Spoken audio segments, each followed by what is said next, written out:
Bueno, Feliciano, el tiempo es tuyo. Hoy, ¿qué nos traes en tus papeles? Si ahora os nombro a Camilo José Cela, enseguida os llega el recuerdo de un personaje triunfador, premio Nobel de literatura, pero sus inicios no fueron tan fáciles como pudiera parecer. A principios de los años 50 del pasado siglo, Camilo José Cela era un escritor proscrito y con graves problemas para subsistir. El régimen de Franco le había prohibido sus más grandes novelas, El Duarte y La Colmena, pero lo peor fue que le retiraron el carnet de prensa y por tanto no podía escribir en los periódicos. Es gravísimo, ¿no? Cercenando de esta forma pues su única fuente de ingresos. Para salir del atolladero aceptó una gira para dar conferencias por 30 universidades americanas y cuando volvió un periodista le preguntó: bueno, además de dar conferencias, ¿qué hizo usted por las Américas? A lo que don Camilo respondió: vivir y cumplir el triple lema cuyas iniciales llevo bordadas en mi camisa. La primera es comer y la tercera caminar.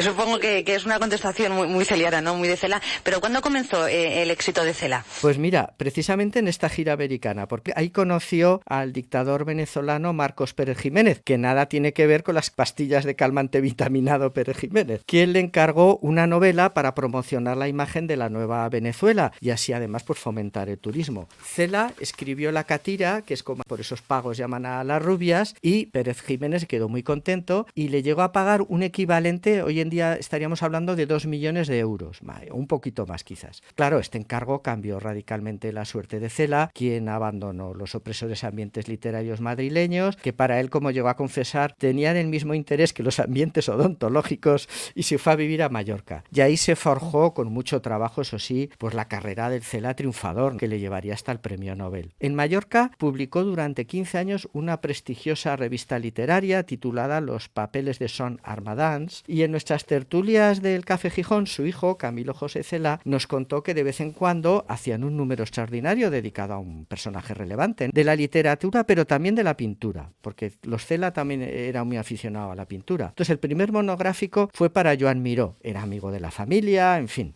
todo quedó en casa, ¿no? El número quedó perfecto, Miró aportó los dibujos y por supuesto había en las páginas centrales una gran entrevista con Miró. Según Cela Conde, decía que Miró era complicado de entrevistar porque solo decía 2 palabras: ¡ah, caray! Entonces, claro, para resolver la situación, don Camilo se vio la obligación de escribir una magnífica entrevista en la que se inventaban las respuestas de Miró. Y tanto le agradó el resultado a Miró que a los pocos días llamó a Cela para decirle que le habían llamado del Times para hacer una entrevista y a ver si podían responderle las preguntas. Miró le recomendó a Cela que, viendo el éxito que habían tenido, oye, pues le tienes que dedicar un número a Picasso. Y se comprometió: oye, yo voy a hablar con Picasso, te recibirá allí en Cannes y ya verás. Entonces Cela pues se plantó en Cannes, llamó a la puerta de la casa de Picasso y como no hablaba francés y el servicio además no hablaba español, y bueno, ahí se armó un lío. El caso es que no le dejaban pasar. Se pegó todo el día llamando al timbre y tal, y que no lo dejaban. Entonces volvió al día siguiente y tuvo la gran suerte de que en un momento dado salía de la casa Douglas Duncan, que era el fotógrafo de Picasso, que ya hablaba español, enseguida conocía a Cela y digo, hombre, por Dios, y lo dejó entrar.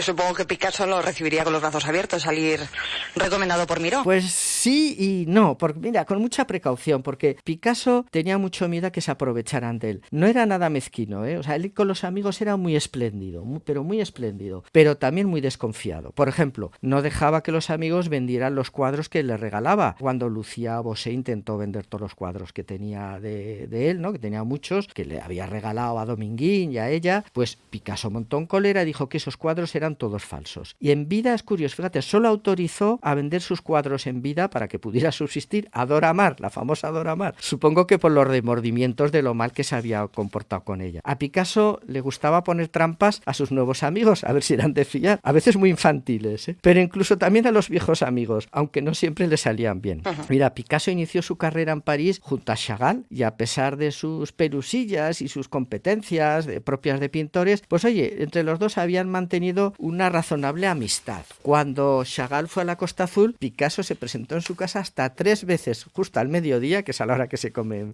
en Francia, a ver si le invitaba a comer, y Chagall las 3 veces se hizo el sueco. Entonces la amistad ahí se enfrió y a través de la prensa empezaron a dedicarse pullitas y alguna que otra sutileza. Chagall llegó a decir: Picasso es un genio, qué pena que no pinte.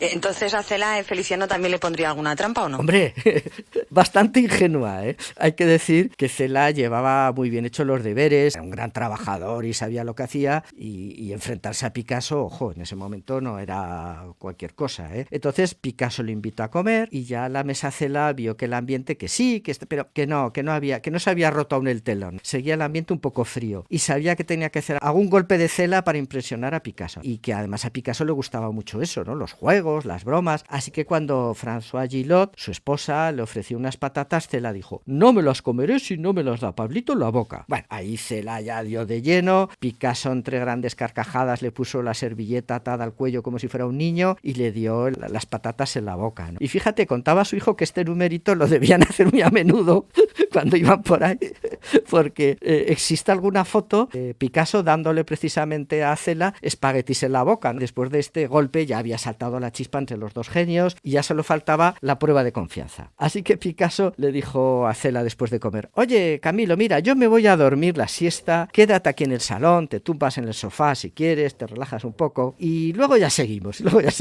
Y entonces lo que hizo fue dejar encima de la mesa, como que se había olvidado, una carpeta repleta de dibujos suyos. Entonces, bueno, Cela, como ya sabía el asunto, no picó y ni tan siquiera se acercó a la carpeta. Entonces, prueba superada. Pues sí, y con creces, ¿eh? Se hicieron muy buenos amigos, se admiraron mucho, porque además tenían una ventaja, que es que no competían en el mismo arte, eran dos artes totalmente complementarios, incluso publicaron libros juntos, en fin, y sobre todo pasaban mucho rato hablando de toros, porque los dos eran grandes aficionados, y sacaban las petacas y se liaban sus cigarrillos de liar, y en cierta ocasión, mientras estaba liando el cigarrillo, Cela sacó un mechero precioso que le había regalado Barreiros, el de los famosos camiones Barreiros. Era negro, de la cachina y oro, y con la firma de Cela grabada, ¿no? Bueno, cuando lo vio Picasso se quedó prendado y comenzó a darle la tabarra. ¡Joder, vaya mechero, cómo se nota a los ricos! Siempre ha habido ricos y pobres, yo nunca podré tener un mechero así, joder, con el mecherico. Y se estuvo todo el día dándole la tabarra con el mecherico para arriba, con el mecherico para abajo,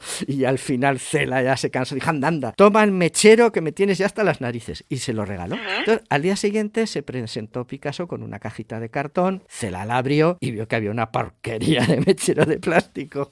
Pero bueno, al sacarlo le dio vuelta y, ojolín, y vio que Picasso había grabado a punta seca un fauno persiguiendo a una ninfa.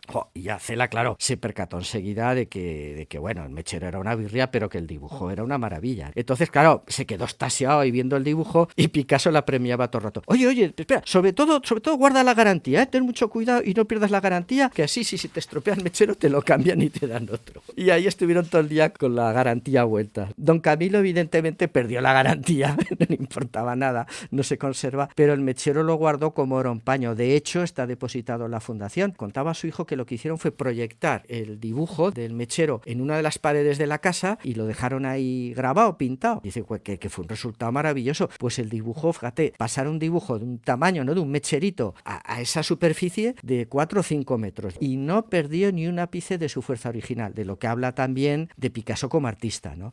La duda que le quedaba al hijo de don Camilo es si su padre llegó a comprobar el funcionamiento del mechero en el momento de la entrega, ¿no?, como cabría esperar. ¿Y cuánta gente, cuántos amigos entrando y saliendo de la casa de Picasso? La casa parecía un jubileo. Pues sí, porque es que por un lado Picasso era un artista universal, ¿no?, y la clave de su éxito, además de ser un genio, estaba en que sabía manejar muy bien las relaciones públicas. No olvidemos lo que había dicho Chagall, que Picasso no pintaba, fue un gran pintor, pero en la última época lo que hacía era entretenerse y divertirse, ¿no? Entonces él sabía escoger muy bien a sus amistades y a sus compromisos, y por otra parte también hay que entender, oye, que te invite Picasso a su casa, bueno, eso te daba un prestigio y todo el mundo se apuntaba. Pero fíjate, el otro día me enteré, curiosamente, de un artista que se negó a ir a su casa a conocerle. Hombre, qué curioso. Pues sí, del productor musical americano Norman Granz, que es el representante de la cantante de jazz en la Fitzgerald. Era muy amiguete de Picasso, muy buen cliente, le había comprado cuadros, llegó a crear un sello discográfico de jazz que se llamaba Pablo, en homenaje a Picasso. Yo me acuerdo que yo tenía esos discos, hicieron conciertos, yo estuve, que trajo a España en la Fitzgerald y a Dizzy Gillespie y tal. O sea, una cosa de un prestigio. Y bueno, estando en la Costa Azul, que iban de gira, le dijo Norman Granz